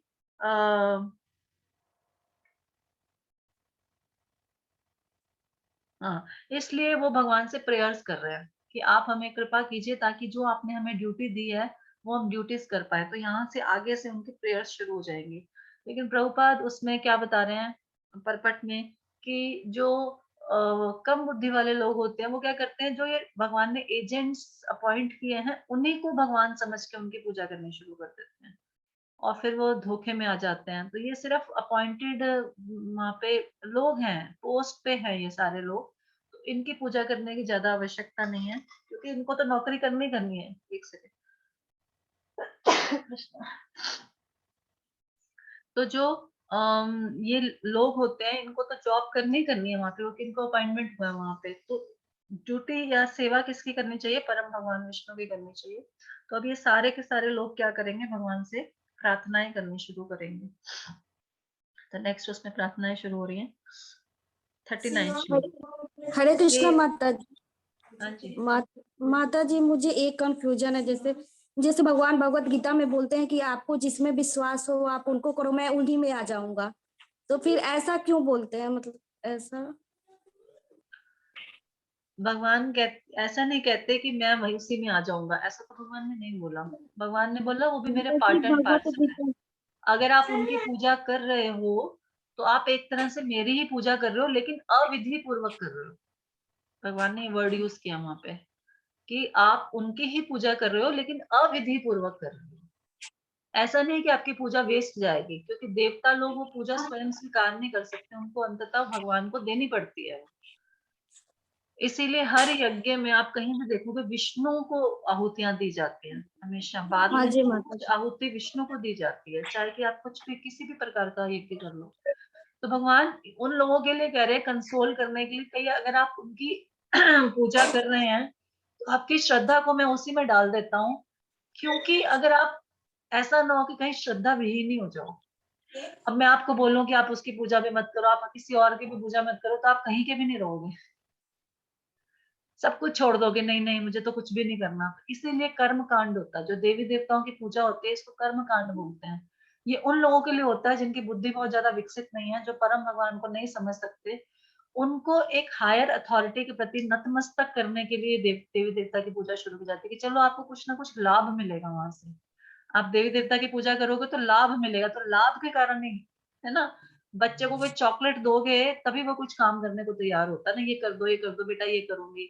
लालच के पीछे काम करता है। तो धीरे इसी तरह इंसान भी है, जब उसके पास श्रेष्ठ बुद्धि नहीं है तो वो परम भगवान की पूजा नहीं करता। तो उसको कहीं ना कहीं ट्रैक पे लाने के लिए देवताओं की पूजा कर्म कांड कराते हैं कि चलो कुछ ना करने, something is better than nothing. लेकिन भगवान फिर साथ साथ ये भी कहते हैं कि आप उनकी पूजा कर तो रहे हो बट अविधि पूर्वक है। तो भगवान बहुत और जगह पे ये भी कहते हैं कि आपको उनकी पूजा करने की आवश्यकता नहीं है। जो अल्प ज्ञानी व्यक्ति होते हैं वो देवी देवता की पूजा करते हैं, ये भी तो भगवान कहते हैं भगवत गीता में, वो सारे श्लोक है। ओके माता जी। जी माता जी। तो अब देवता लोग भगवान की स्तुति कर रहे हैं। नमामते देव पदारविंदम प्रपन्ना तापो पशुमात पत्रम यन्मूलके ताय ततो अजसो रुहु संसार दुखा बहिरुतीक्षपन्ति। यस, प्रमिला माता जी पढ़ेंगे आप? हाँ जी माता जी, हरे कृष्ण। देवताओं ने कहा, हे प्रभु, आपके चरण कमल शरणागतों के लिए छाते के समान हैं, जो भौतिक अस्तित्व के समस्त कष्टों से उनकी रक्षा करते हैं। सारे मुनिगण उस आश्रय के अंतर्गत समस्त भौतिक कष्टों को निकाल फेंकते हैं। अतः एवं हम आपके चरण कमलों को सादर नमस्कार करते हैं। तात्पर्य श्रील प्रभुपाद जी के अनुसार। ऐसे अनेक साधु संत हैं जो पुनर्जन्म तथा अन्य समस्त भौतिक कष्टों पर विजय पाने के प्रयास में लगे हैं, किंतु इन सब में से जो लोग श्री भगवान के चरण कमलों की शरण ग्रहण करते हैं वो बिना कठिनाई के ऐसे सारे कष्टों को पूरी तरह उतार फेंक सकते हैं। अन्य लोग जो विभिन्न प्रकार के दिव्य कार्यों में लगे रहते हैं ऐसा नहीं कर सकते, उनके लिए ऐसा कर पाना बहुत कठिन है। वो श्री भगवान के चरण कमलों की शरण में गए बिना कृत्रिम रूप से ऐसा सोच सकते हैं कि वो मुक्त है, किंतु ऐसा संभव नहीं है। ऐसी मिथ्या मुक्ति से मनुष्य पुनः इस भौतिक जगत में आ गिरता है, चाहे उसने कितनी भी कठिन तपस्या क्यों न की हो। वो उन देवताओं का मत है जो न केवल वैदिक ज्ञान में पटु है, अपितु भूत वर्तमान तथा भविष्य के भी दृष्टा है।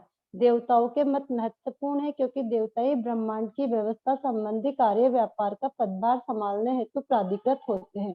वे श्री भगवान द्वारा उनके विश्वसनीय सेवकों के रूप में नियुक्त रहते हैं। हरे कृष्ण।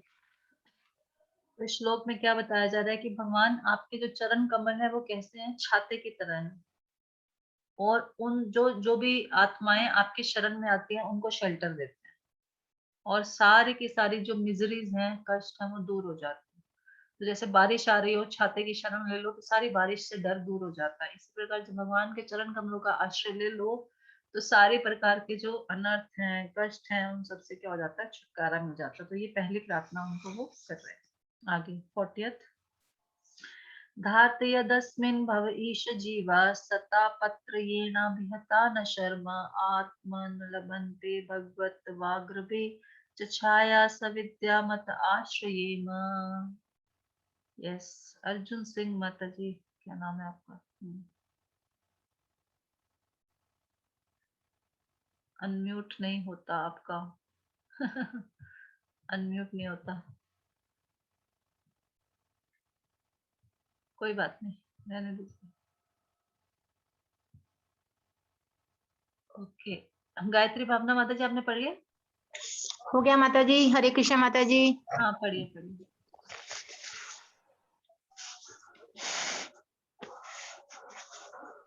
पढ़िए।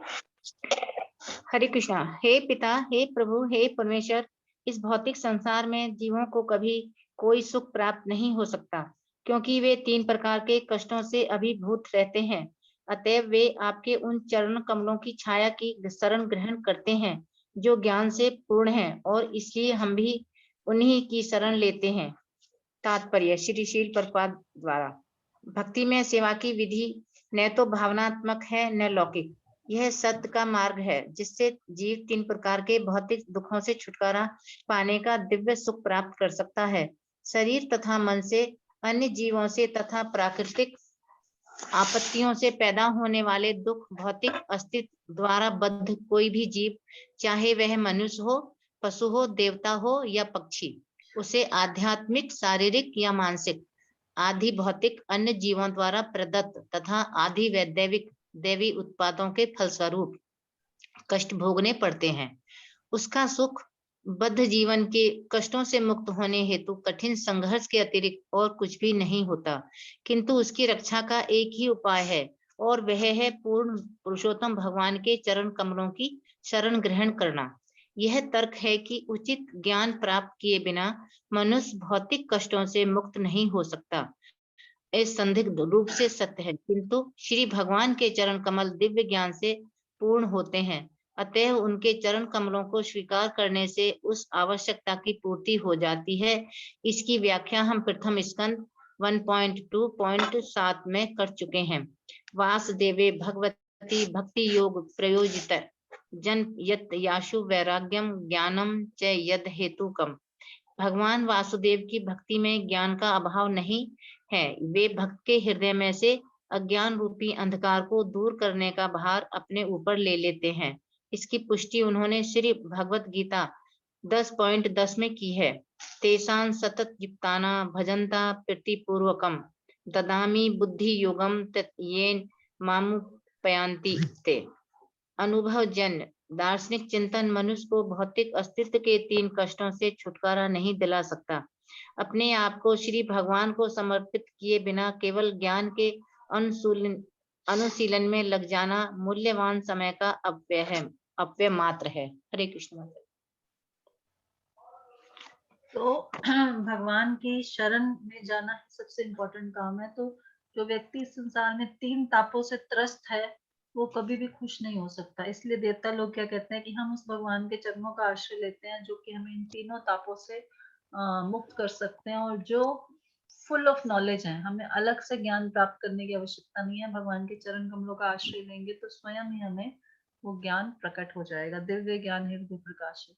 तो इसलिए भगवान के चरण कमलों की इंपॉर्टेंस बताई जा रही है यहाँ पर। आगे 41 मार्गन्ति यते मुखपद नीड़े छंद सुपर्ण ऋषयो विविक्ते यस्याधम शोध सरिद्वारया पदम पदम तीर्थ पद प्रपन्ना। ये संदिनी रमीला दासी माता जी कौन है? आप हैं यहाँ पे? हरे कृष्ण। कौन है? मैं जानती नहीं। आप वीडियो ऑन करेंगे? 1 मिनट अभी करते हैं। अच्छा, आपका नाम संधिनी रमीला दास है। ओके गुड, बोलिए।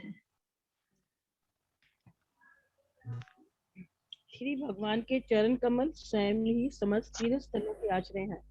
निर्मल मन वाले महर्षिगण वेद रूपी पंखों के सहारे उड़कर सदैव आपके कमल सदृश मुख रूपी घोंसले की खोज करते हैं। उनमें से कुछ सर्वश्रेष्ठ नदी में शरण लेकर पग पग पर आपके चरण कमलों की शरण ग्रहण करते हैं, जो सारे पाप कर्मों से मनुष्य का उद्धार कर सकते हैं। तात्पर्य श्री प्रभुपाद द्वारा। परमहंसों की तुलना उन राजहंसों से की जाती है, जो कमल की पंखुड़ियों में अपने घोंसले बनाते हैं। श्री भगवान के दिव्य शारीरिक अंगों की उपमा सदैव कमल के फूल से दी जाती है, क्योंकि भौतिक जगत में कमल का फूल सौंदर्य की प्रकाष्ठा है। संसार की सबसे सुंदर वस्तु वेद या श्रीमद् भगवत गीता है, क्योंकि उनमें स्वयं श्री भगवान ज्ञान प्रदान करते हैं। परमहंस अपना घोंसला श्री भगवान के कमल सदृश मुख पर बनाता है और वह सदा उनके चरण कमलों की शरण खोजता है, जिन पर वैदिक ज्ञान के पंखों द्वारा पहुंचा जाता है। क्योंकि श्री भगवान समस्त उद्भवों के आदि स्रोत है, अतः वैदिक ज्ञान से प्रकाशित बुद्धिमान व्यक्ति श्री भगवान की शरण उसी तरह खोजते हैं जिस तरह अपने घोंसले से दूर गए पक्षी विश्राम करने हेतु पुनः अपना घोंसला खोज लेते हैं। समस्त वैदिक ज्ञान परम भगवान को समझने हेतु है, जैसा कि श्री भगवान ने श्रीमद् भगवत गीता 15.15 में कहा है, वेदश्च सर्वब्रह्ममेव वेद है। बुद्धिमान जो हंस सदृश है सभी तरह से श्री भगवान की शरण ग्रहण करते हैं और वे विभिन्न दर्शनों के विषय में व्यर्थ का तर्क करते हुए मानसिक धरातल पर नहीं मंडराते। श्री भगवान इतने दयालु हैं कि उन्होंने ब्रह्मांड भर में गंगा नदी को विस्तारित कर दिया, जिससे हर व्यक्ति उस पवित्र नदी में स्नान करके पग पग पर अपने पापों के फलों से छुटकारा पा सके। संसार में ऐसी अनेक नदियां हैं जिनमें स्नान करने से ही ईश चेतना का भाव जागृत हो उठता है, और ऐसी नदियों में गंगा नदी प्रमुख है। भारत में 5 पवित्र नदियां हैं, किंतु गंगा सर्वाधिक पवित्र है। गंगा नदी तथा श्रीमद् भगवत गीता मनुष्य जाति के लिए दिव्य सुख के प्रमुख स्रोत हैं। बुद्धिमान लोग भगवत धाम वापिस जाने हेतु इनकी शरण ग्रहण कर सकते हैं। यहाँ तक कि श्रीपाद शंकराचार्य ने भी यह संस्तुति की है कि श्रीमद् भगवत गीता का थोड़ा सा ज्ञान तथा गंगा जल का थोड़ा सा जलपान मनुष्य को यमराज के दंड से बचा सकता है। हरे कृष्णा। तो फिर से यही बता रहे हैं कि बड़े बड़े महान ऋषि जो हैं, जो वेदास में भी निपुण हैं, वो क्या करते हैं, आपके कमल रूपी मुख के लिए वो सर्च करते हैं, खोज करते हैं और वहां पर अपना घर बनाने की कोशिश करते हैं, और फिर वहां से, क्योंकि मुख का पान करते हैं, मुख की सुंदरता का पान करते हैं, और फिर वो आपके चरण कमलों के आश्रय लेने का प्रयास करते हैं। तो कहते हैं कि जो गंगा नदी का आश्रय लेता है और जो भगवत गीता का आश्रय लेता है, वो इस संसार से बाहर निकल सकता है। तो दोनों की इम्पोर्टेंस भी यहाँ पर बताई गई है। आगे 42nd श्लोक। यच्छ्रद्धया श्रुतवत्या च पत्या समृज्यमाने हृदयवधाया ज्ञानेन वैराग्ये बलेन धीरा व्रजेम तते अंगविसरोज पीठम। हरे कृष्ण माता जी, मैं पढ़ूं? जिसका वीडियो ऑन होगा पूरे उसमें वो पढ़ेगा, ठीक है? हरे कृष्ण माता जी। पढ़िए। आपके चरण कमलों के विषय में केवल उत्कृष्टता तथा भक्ति पूर्वक श्रवण करने से तथा उनके विषय में हृदय में ध्यान करने से मनुष्य तुरंत ही ज्ञान से प्रकाशित हो जाता है और वैराग्य के बल पर शांत हो जाता है। अतः हमें आपके चरण कमलों रूपी पुण्यालय की शरण ग्रहण करना चाहिए। तात्पर्य श्रील प्रभुपाद जी द्वारा। उत्कृष्टता से तथा भक्ति पूर्वक श्रीमद् भगवान के चरण कमलों का ध्यान करने के चमत्कार इतने महान होते हैं कि अन्य कोई विधि उनकी बराबरी नहीं कर सकती। भौतिकवादी लोगों के मन में इतने व्यग्र रहते हैं कि उनके लिए निजी नियमित प्रयासों द्वारा परम सत्य की खोज कर सकना प्रायः असंभव होता है, किंतु ऐसे भौतिकवादी लोग भी दिव्य नाम, यश, गुण इत्यादि के विषय में श्रवण के प्रति थोड़ी सी भी उत्कृष्टता से ज्ञान तथा वैराग्य प्राप्त करने की अन्य सभी विधियों को मात कर सकते हैं। बद्ध जीव को देहात्म बुद्धि के प्रति लिप्त रहता है अथवा यह अज्ञान में पड़ा रहता है। आत्मज्ञान सर्वधन भौतिक अनुराग से वैराग्य उत्पन्न करा सकता है, और ऐसे वैराग्य के बिना ज्ञान का कोई अर्थ नहीं होता। भौतिक भोग के लिए सबसे दुर्धमय आसक्ति है यौन जीवन। यौन जीवन के प्रति आसक्त व्यक्ति को ज्ञान से विहीन समझना चाहिए। ज्ञान के पश्चात वैराग्य होना ही चाहिए। आत्म साक्षात्कार की यही विधि है। आत्म साक्षात्कार के लिए ज्ञान तथा वैराग्य अनिवार्य है, और यदि कोई व्यक्ति श्री भगवान के चरण कमलों की भक्ति करता है तो ये दोनों अनिवार्य तत्व तुरंत प्रकट हो जाते हैं। इस संदर्भ में भी धीर शब्द अत्यंत महत्वपूर्ण है। जो व्यक्ति व्याग्रता का कारण उपस्थित होने पर भी विक्षुब्ध नहीं होता वह धीर कहलाता है। श्री यामुनीराचार्य कहते हैं, क्योंकि मेरा हृदय भगवान श्री कृष्ण की भक्ति से अभिभूत हो चुका है, मैं यौन जीवन के विषय में सोच भी नहीं सकता, और यदि यौन का विचार मेरे मन में आता भी है तो तुरंत घृणा होने लगती है। भगवत भक्त श्री भगवान के चरण कमलों का उत्कृष्ट पूर्वक ध्यान करने के मात्र से उच्चस्थ धीर बन जाता है। भक्ति में सेवा में प्रमाणिक गुरु द्वारा दीक्षा का दिया जाना तथा श्री भगवान के विषय में सुनने, उनके उपदेशों को पालन करना निहित होता है। ऐसे प्रमाणिक गुरु को उनमें नियमित रूप से श्री भगवान के विषय में सुनने के द्वारा स्वीकार किया जाता है। ज्ञान तथा वैराग्य में उन्नति का भक्तगण वास्तविक अनुभूति के रूप में अनुभव कर सकते हैं। श्री चैतन्य महाप्रभु ने प्रामाणिक भक्त के सुनने की इस विधि की जोरदार संस्तुति की है। इस तरह विधि का पालन करते हुए मनुष्य अन्य सारी विधियों पर विजय प्राप्त करते हुए सर्वोच्च परिणाम तक पहुंच जाता है। हरे कृष्ण। तो यहाँ कह रहे हैं कि अगर हम भगवान के बारे में सुनते हैं और उन पर मेडिटेट करते हैं, उनके चरणों पर, उनके दिव्य चरणों पर, तो जो उसके द्वारा जो हमें भक्ति मिलती है उससे हमें ज्ञान आता है और हमारे अंदर वैराग्य आता है।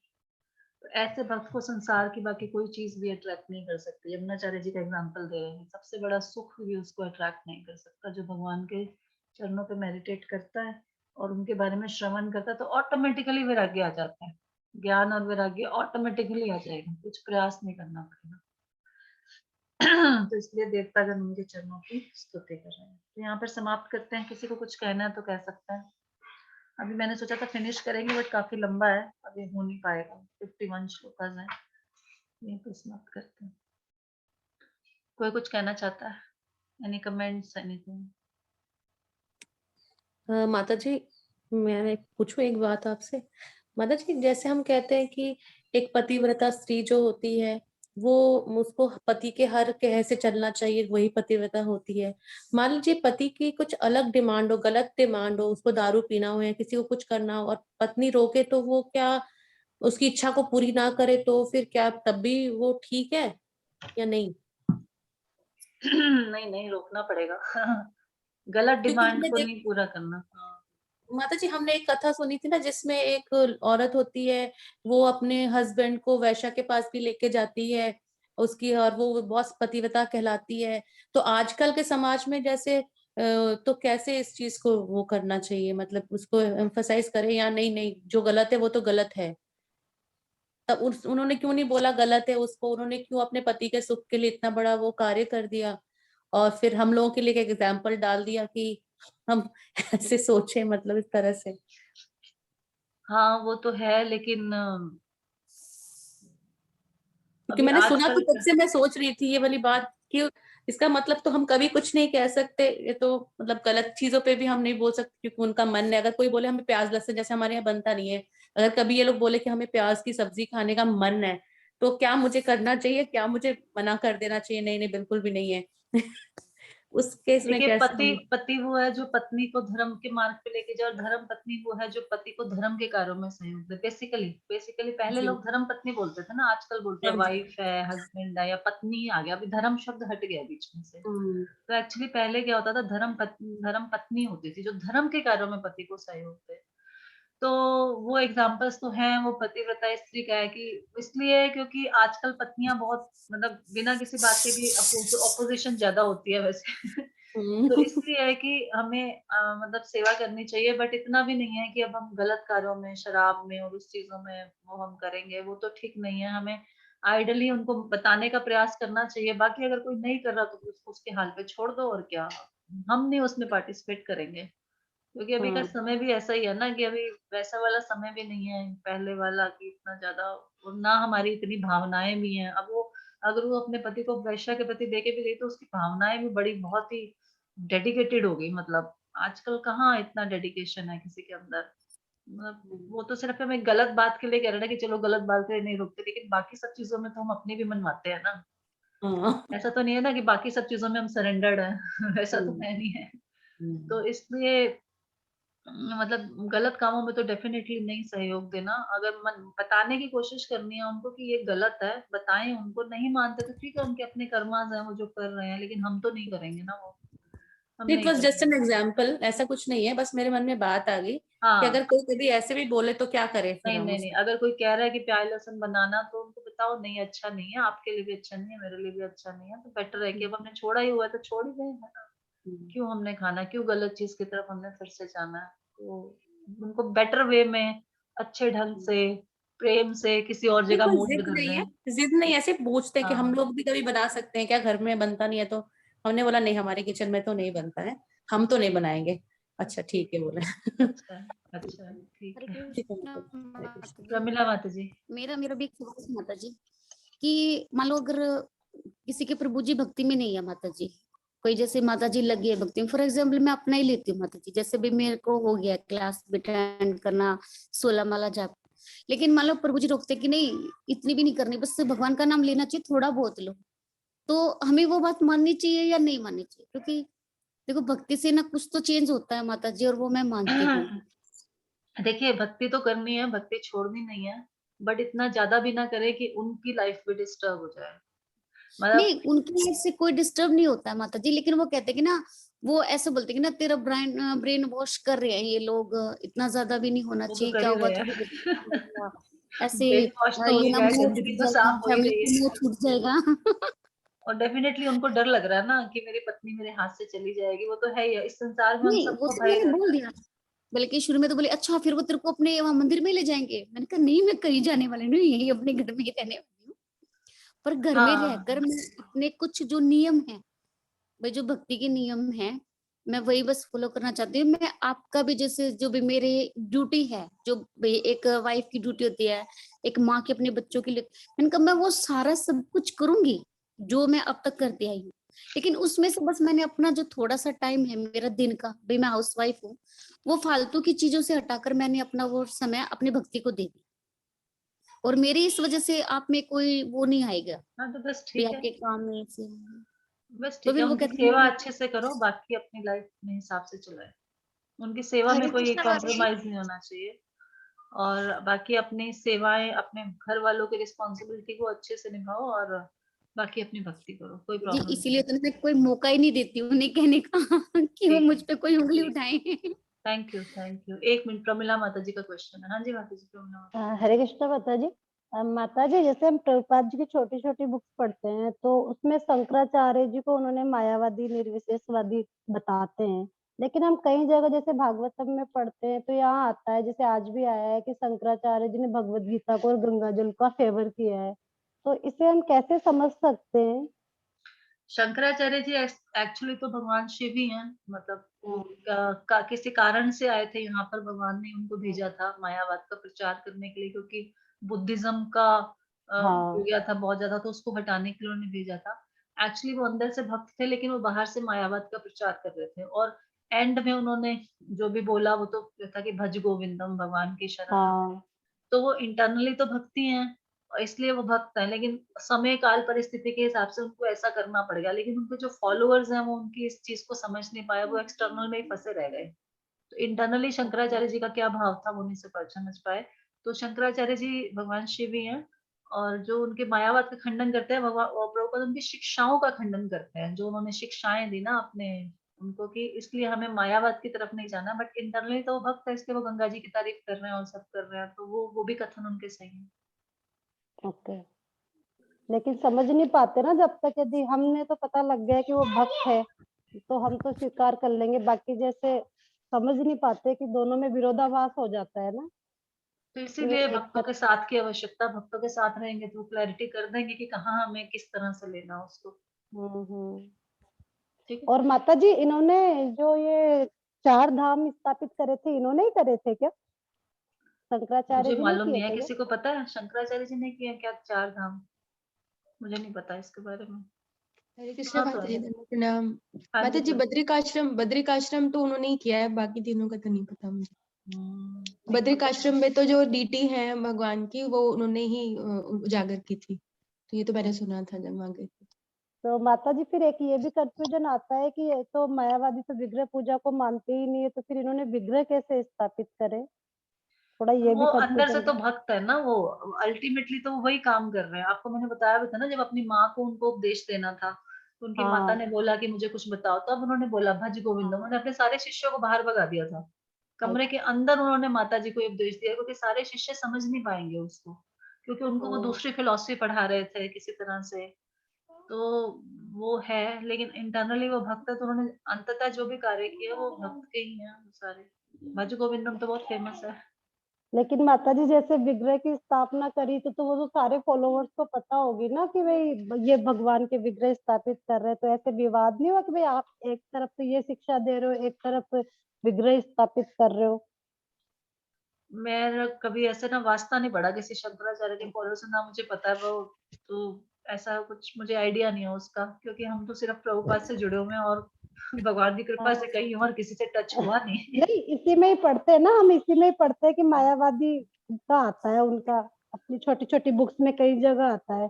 तो वो थोड़ा कंफ्यूजन रहता है कि उन्होंने विग्रह भी स्थापित करे और बाहर से वो मायावाद की भी शिक्षा दे रहे हैं, तो वो चलो इसके फॉलोवर्स रिसर्च करके बता देंगे, कुछ मिलेगा तो मैं बता दूंगी आपको रिसर्च करके, मुझे नहीं, मेरे को ऐसी इन्फॉर्मेशन कोई ज्यादा वो विग्रह जरूरत का नहीं है, प्रसाद लेना लेकिन चाहिए। एक थोड़ा कंफ्यूजन था। मैं देख लूंगी, कहीं से कुछ मिलेगा तो मैं आपको बता दूंगी। ओके माता जी, तो थैंक ये यू। जो हरे कृष्णा मायावादी माता जी, मान लो घर में हरे कोई कृष्णा। है जो लेकिन एक सत्संग सेकंड, ले रहा है, एक करके उषा माता जी, 1 मिनट, स्टेप बाय स्टेप, सबकी आवाज इकट्ठी आएगी तो समझ नहीं आएगा। हाँ जी बोलिए, अब बोलिए उषा माता मैं जी, ये बोलिए। कहती हूँ जो मतलब ये मायावादी हैं, जैसे जो सत्संग ले है ले रहे, तो मेरे घर में अपने भी में भी है एक जिसने ये सत्संग ले रखा है, मतलब तो वो कहते हैं कि ना हम सुमरन में ही भोजन बनाते हैं, तो जिससे वो कई बार प्रसाद भेजे, तो क्या हमें वो लेना चाहिए? क्योंकि हम नहीं बाहर का खाते नहीं, हम सिर्फ वही खाते हैं जो नहीं लेना चाहिए, ले लो, किसी को दे दो, मतलब बच्चों ले को दे लो, दो, हमें अनादर नहीं। मत करो, किसी को दे दो, आगे दे दो, ठीक है, ओके। सुषमा भाटिया माता जी, यस। नमस्ते माता जी। हरे मैं कृष्ण। एक्चुअली सुषमा जी की बेटी बोल रही हूँ। हाँ जी। मेरे को एक क्वेश्चन पूछना था आपसे। मेरा क्वेश्चन ये है कि अभी थोड़ी देर पहले एक माता जी ने पूछा था कि आप अपने पति की सारी बातें मानो या नहीं मानो, मतलब उनको गलत चीजों के लिए रोको या नहीं रोको। माय क्वेश्चन है, हमारा अल्टीमेट गोल जो होता है एक इंसान का, वो होता है मोक्ष प्राप्त करना, भगवान को पाना।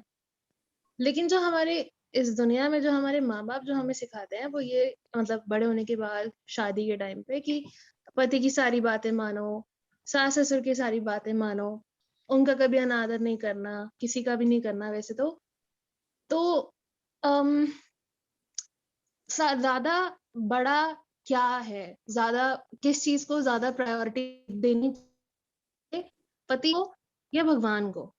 ऐसे तो हमारे कल्चर के हिसाब से आप देखें तो माँ और बच्चे का भी रिश्ता सबसे ज्यादा बड़ा मानते हैं, पति पत्नी का भी मानते हैं, तो भगवान से ज्यादा बड़ा कुछ है, या पहले हमें मतलब क्या करना चाहिए, देखिए, प्रायोरिटी किसको देनी अल्टीमेटली चाहिए? तो भगवान की ही प्राप्ति करनी है हम सबको, और उसी में प्रयास करना है अपना। लेकिन भगवान की प्राप्ति में हमारे जो आसपास के लोग हैं उनका भी बहुत बड़ा रोल होता है, कंट्रीब्यूशन होता है। अगर हमारे घर का एनवायरनमेंट अच्छा नहीं जी होगा और रिलेशनशिप्स अच्छे नहीं होंगे, तो शायद हम भगवान की प्राप्ति पे भी उतना ध्यान नहीं लगा पाएंगे।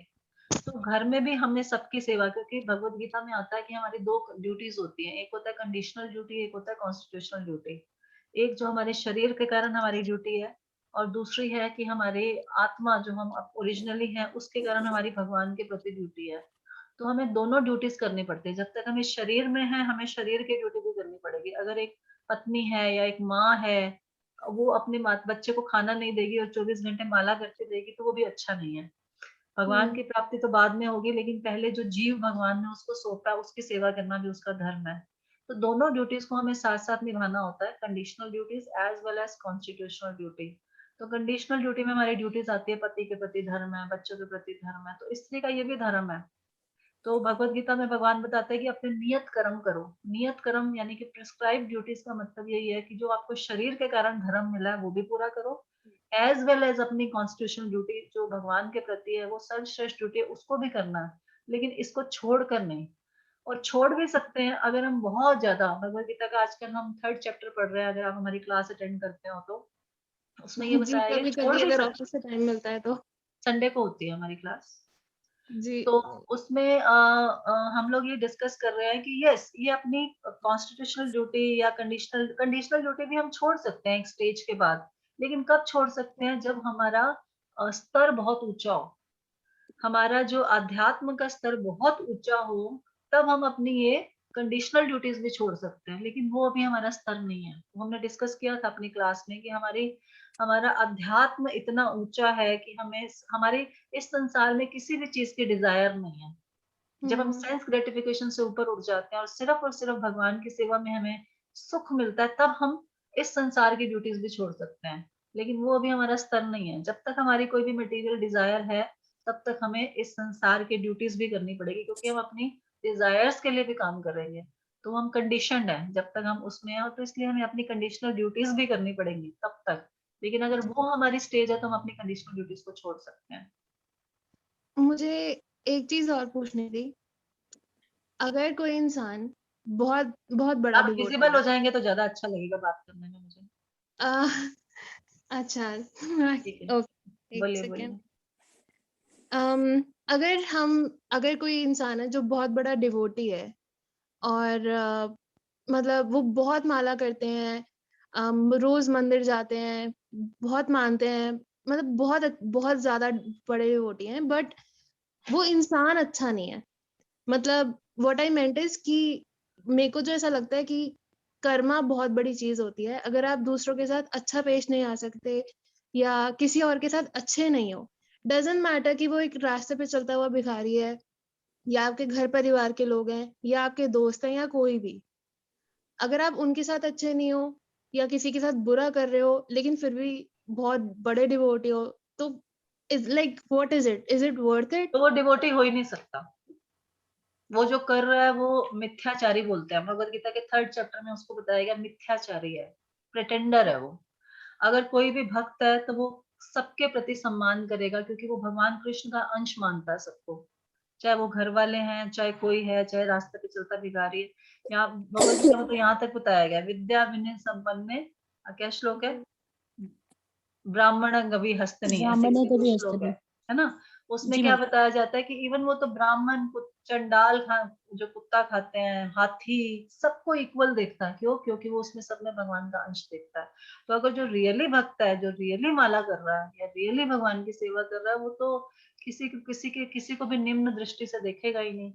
वो तो सबको और भगवान का अंश अगर मान के उनकी दृष्टि से देखेगा, और जो और नहीं अगर कर कोई पा रहा वो अभी लर्निंग स्टेज जी में है। जी और अगर कोई इंसान बहुत अच्छा है, जो कर्मा में बिलीव करता है, सबके साथ बहुत अच्छे से रहता है, सबकी इज्जत करता है, लेकिन माला नहीं करता है, भगवान को मानता है, मतलब गुरुद्वारे मंदिर सब जगह जाता है, लेकिन माला नहीं करता है, तो क्या वो होगा इस तरह से उनका? है कि स्कूल में एक बच्चे ने एडमिशन ले लिया, बहुत अच्छा बच्चा है, एटिकेट्स बहुत अच्छे हैं, टीचर्स की बहुत रिस्पेक्ट करता है, लेकिन पढ़ाई नहीं करनी, मुझे पढ़ना नहीं है। तो वो वैसा ही है। सब लोग उसको बहुत प्यार करेंगे, लेकिन उसको बोलेंगे बेटा पढ़ोगे तभी तो पास होगे ना। तो अच्छा होना इज अ डिफरेंट थिंग, कि सबकी अच्छा है, कर्म अच्छे है, ये अच्छा है, वो अच्छा है, लेकिन इस संसार से बाहर जाने के लिए हमें भगवान का नाम लेना ही पड़ेगा। तो वो भी, इन दोनों चीजें इनकम्प्लीट है अपने एक उसमें, दोनों चीजें। अगर कोई भक्त है और वो बाकी लोगों के साथ अच्छे से बिहेव नहीं कर रहा, तो वो ट्रूली भक्त नहीं है। और अगर कोई भक्त नहीं है और बाकी सबसे अच्छा बिहेव कर रहा है, तो वो इस संसार से पार नहीं जा पाएगा। उसका भगवान उससे खुश नहीं होंगे कि ठीक है, आप कर्म कर्म कर रहे हो अपने, लेकिन आपको कर्म योगी बनना पड़ेगा।